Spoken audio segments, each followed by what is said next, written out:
इसी पर जरा चर्चा करेंगे। दो राजनीतिक मेहमान हमारे साथ मौजूद हैं। कुछ ही देर में हमारे साथ बीजेपी की तरफ से नेता मोहसिन रजा जुड़ेंगे और अभी आप देख रहे हैं आशुतोष अच्छा, हमारे साथ मोहसिन रजा भी इस वक्त मौजूद है, बीजेपी के नेता। आशुतोष वर्मा भी हमारे साथ मौजूद है, समाजवादी पार्टी के प्रवक्ता। तो पहले मोहसिन रजा साहब का रुख करते हैं और उनसे जानते हैं, मोहसिन रजा जी, अगर मस्जिद चले गए अखिलेश यादव अपनी पार्टी के सांसदों के साथ, तो इस पर बीजेपी को आपत्ति क्यों है? देखिए, एक ऐसी जगह को उन्होंने इस्तेमाल करना शुरू किया है। हालांकि समाजवादी पार्टी हमेशा से कुछ मौलवियों को इस्तेमाल करती चली आ रही है। उनके फादर के टाइम से, जब उनके फादर मुख्यमंत्री हुआ करते थे, तब से काफी कुछ जो मौलवी है जो ठेकेदारी करते हैं समाजवादी पार्टी के लिए, तुष्टीकरण की राजनीति के लिए, वो बिकाऊ मौलवी हैं।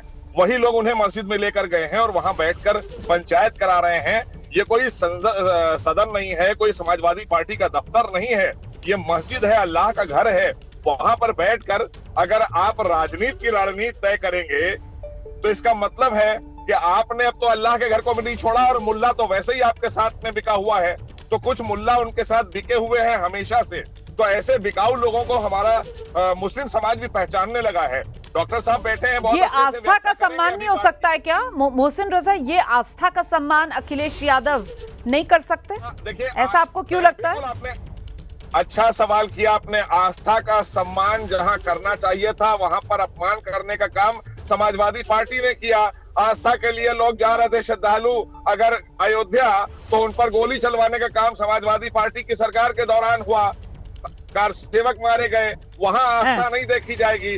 मस्जिदों के अंदर राजनीति हो तो इस पर जरूर आस्था का प्रश्न उठाया जाएगा। और ये बिकाऊ मौलवी कुछ है जो उनके लिए नारे लगाते हैं, लोग मैं जवाब लेती हूँ। अब आशुतोष वर्मा, अब आप आइए। घेराबंदी बीजेपी खुलकर कर रही है, कह रही है कि साहब ये कोई आस्था से लेना देना है नहीं, ये सिर्फ और सिर्फ तुष्टीकरण के तहत, और इन्होंने अल्लाह के घर मस्जिद को भी नहीं छोड़ा, उसे भी राजनीति का अड्डा बना दिया अखिलेश यादव ने। आशुतोष जी। धन्यवाद। रुमाना जी, मेरी पूरी सहानुभूति है मोहसिन रजा जी के साथ में, जो उत्तर प्रदेश में पूर्व मंत्री रहते थे और हमारे लखनऊ के निवासी भी हैं।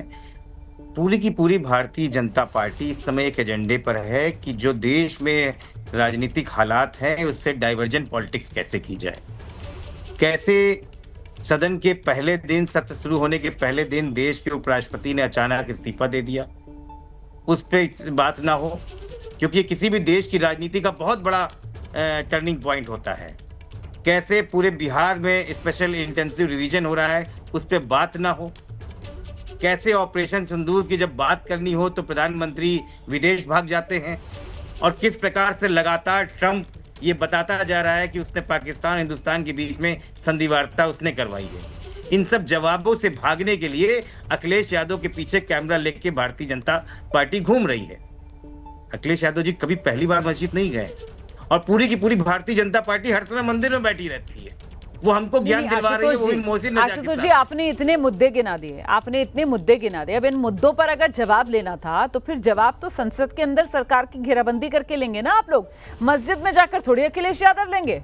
मस्जिद में क्यों चले गए अखिलेश यादव? सवाल तो इसको लेकर है। यही तो बीजेपी कह रही है कि साहब ये सिर्फ तुष्टीकरण करते हैं, इन्होंने अल्लाह का घर मस्जिद, उसको इन्होंने राजनीति का अड्डा बना दिया, ये कह रहे हैं मोहसिन रजा जी। जी रुमाना जी, जिसकी पूरी की पूरी पार्टी दिन भर मंदिर में बैठी रहती है, वो हमसे मस्जिद का सवाल ले रही है, और हम अखिलेश यादव जी के साथ में ये बात में बहुत बहुत गंभीरता से बोल रहे हैं।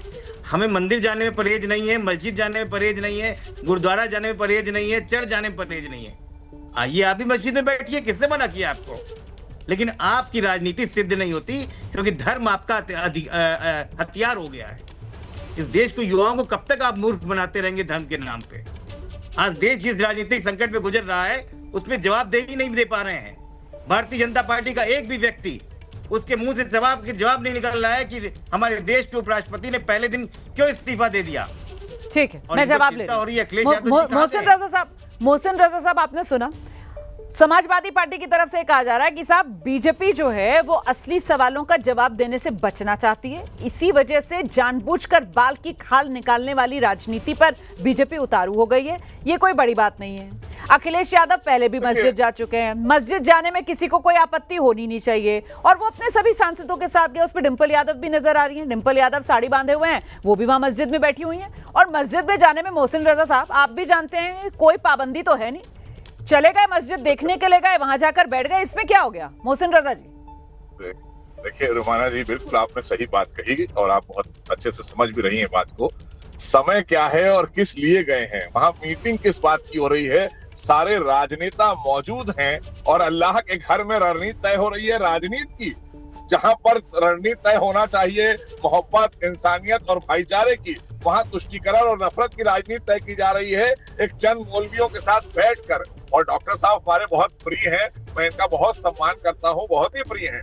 इन्होंने कई बातें मोहसिन रजा जी, मुझे ये तो बता दीजिए कि वो कौन सी गायब वाली ताकत, वो कौन सी दैवीय शक्ति आपके पास है कि आपको ये पता है कि वहां पर जो बैठे हुए हैं, क्योंकि सिर्फ तस्वीर आई है सर, वीडियो तो कोई आया नहीं, कि वहां पर जो बातचीत हो रही है वो रणनीति बनाई जा रही है राजनीति की। ये जो आपने कह दिया सर, मतलब ये आपको कैसे, ये गैबी जानकारी आपको कैसे मिली सर? बिल्कुल एकदम साफ सी बात है, ये नमाज पढ़ने के लिए थोड़ी गए हैं वहां पर, कोई जमात पढ़ाने के लिए गए हैं क्या वहां पर समाजवादी पार्टी के मुखिया? आप खुद सोचिए ना इस बात को, वहां जाने की जरूरत क्या पड़ी? आखिर सदन मैंने तो कहा कि मस्जिद देखने गए, जो उनकी तरफ से कहा गया कि वो नजदीक में मस्जिद है, रामपुर के जो सांसद हैं वो उसी मस्जिद के इमाम रहे हैं, तो उन्होंने पूछा, जो जानकारी दी गई है कि साहब कहाँ है वो मस्जिद, की सामने ही है, सड़क के पार है, सदन स्थगित था कि चलिए देख लेते हैं चल के। जी जी